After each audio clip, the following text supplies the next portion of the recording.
Oh, the strangest thing. I stumbled upon a story that was so unbelievable, so unimaginable that nothing in my life, or my street sense, or even my education could have ever prepared me for. I'd like to tell you my story now. Before the dawn, early one Friday morning, as I was getting ready to go to work, I noticed a young man, handsome, strong. He was walking through the alleys of Lubbock. He was pulling an old cart filled with clothes, brand new. And he was calling in a clear tenor voice, "Rags, new rags for old! I'll take your tired rags!" The air was foul. It stunk. In these side street back alleys, they were full of the trash and the debris that living unleashes on the world. And yet there was something about his voice that cut through that. There was a sense of cleanliness about it that was distinctly different than everything else around him. "Rags!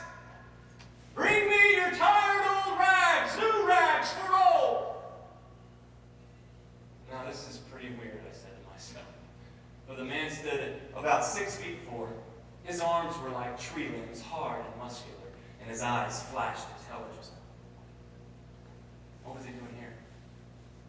In a city that had no need for such a useless, outdated profession. Who recycles rags anymore? Could he find no better job than that? To be a ragman in the inner city? Well, the curiosity got the best of me. I knew I was going to be late, but I followed him anyway, and I wasn't disappointed. Soon the ragman saw a woman sitting on her back porch. She was sobbing into a handkerchief, sighing. Her shoulders were shaking with grief. Her body language said it all, that she was slumped in on herself, head down, shoulders forward, and her knees and elbows, they made a sad X. The ragman stopped his car quietly. He walked up to the woman stepping around beer cans and broken furniture and dead toys. "Give me your rag," he said gently as he got beside her. "And I'll give you another." When she looked up into his compassionate eyes, she saw something that paused her tears. He slipped the handkerchief from her hand and he gently wiped away the tears one last time. And he laid across her palm a linen cloth, so clean and new that it shined. He kissed her on the forehead and he walked away. But then as he began to pull his cart again, Ragman did a very, very strange thing. He put her stained and dirty handkerchief to his own face. And then he began to weep, to sob as grievously as she had done, tears streaming down his face.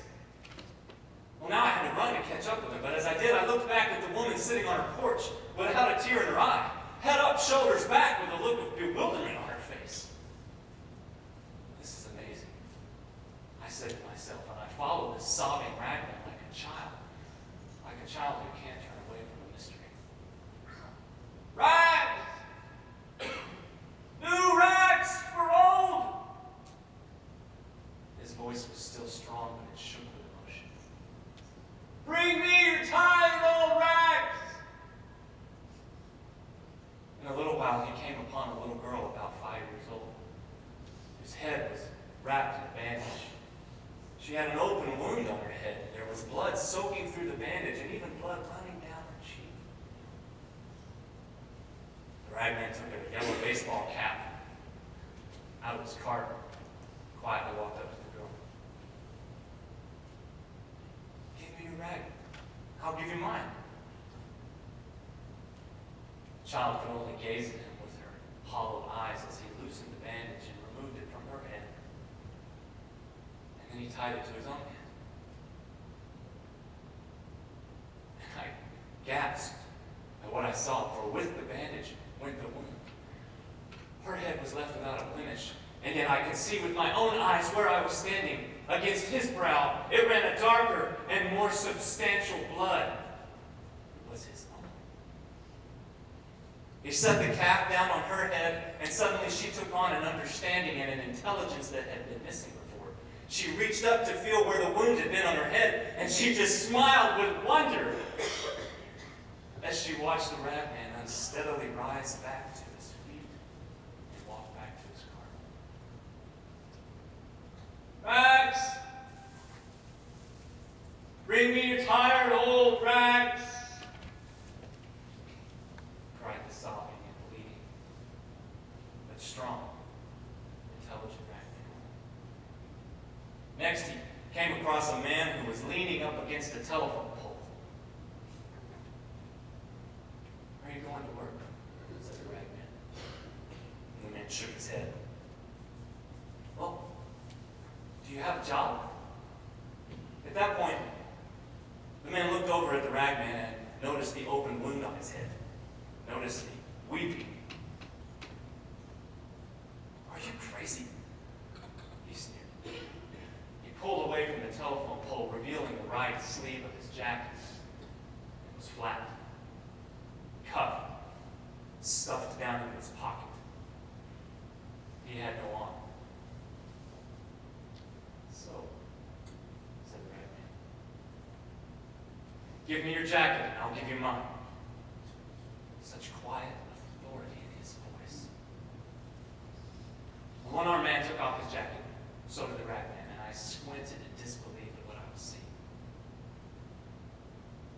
The Ragman's arm stayed in its sleeve, and when the other man put it on, he had two good arms as thick as tree limbs. The Ragman had only one. Go to work, he said.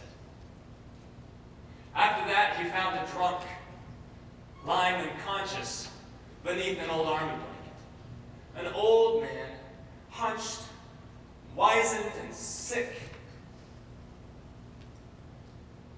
He took that blanket and wrapped it around himself.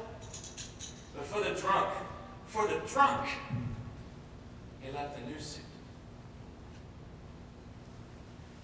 So now, the Ragman's pulling his cart with one arm. He's stumbling for drunkenness. He's bleeding freely at the forehead, and he's weeping uncontrollably. And yet he went with an increasing speed throughout the day, from this mile to the next.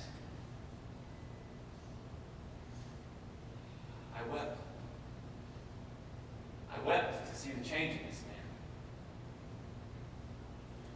I hurt to see his sorrow, and I ached for him every time I would see him fall. Part of me wanted to go and help him up, and help him do whatever it was he was trying to do, or to help him get to wherever it was he was trying to go, or just give him a hug. Part of me just wanted to turn away from my grief and run back to my comfortable life. But I couldn't do it. I had to see how this story would be. I had to know, who is this Ragman? Why is he doing what no one else would do, what no one else could do? And where is he going in such a hurry? Well, he came to the landfill. He came to the garbage pits. And then he struggled to pull his cart and its sad, pathetic burden up a hill made of the trash from 1,000 lives. At the top, with tormented labor, he cleared a small space on the hill. He lay down under the army blanket. He pillowed his head on a handkerchief and a jacket. And with one last deep sigh, he closed his eyes and he died.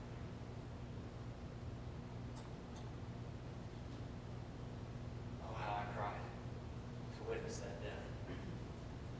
I slumped in an old junked car, and I wailed, and I mourned as one, well, as one who has no hope. I had come to love the Ragman. Every other face and faded in the wonder of this man, and I cherished him. I sobbed myself to sleep. I didn't know, I guess how could I have known, that I slept through Friday night, through Saturday, and its night too. But then on Sunday morning, I was awakened by a commotion. It was a light. Pure, hard, demanding light slammed against my sour face, and I blinked, and I looked, and I could see the last and the first wonder of them all. There was the Ragman. He was folding his jacket and his handkerchief and the blanket on his cart, a scar on his forehead, but alive, and besides that, healthy. There was no sign of sorrow and no sign of age, and all of the rags that he had gathered, they shined for cleanliness. Well then, at that point, trembling for everything that I had seen, and forgetting everything that I thought I knew about mercy, forgetting everything that I thought I knew about worth, about sacrifice, I lowered my head, and I myself walked up to the Ragman.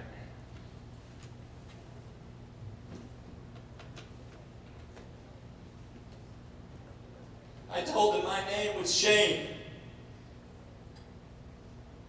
for I was a sorry figure next to him. And then I took off my tie that suddenly felt like it was suffocating me, and I took off my white coat that had so clearly defined me, so obviously labeled me to that point in my life. You take them, I said. Take my rags, I don't want them. You take them. And you dress me. Please. You dress me. And he did, ladies and gentlemen. He took the dirty rags of my existence and the wounds of a life sadly lived. He exchanged them for the new clothes of a life spent following him, and now I stand a wonder beside him. Ragman.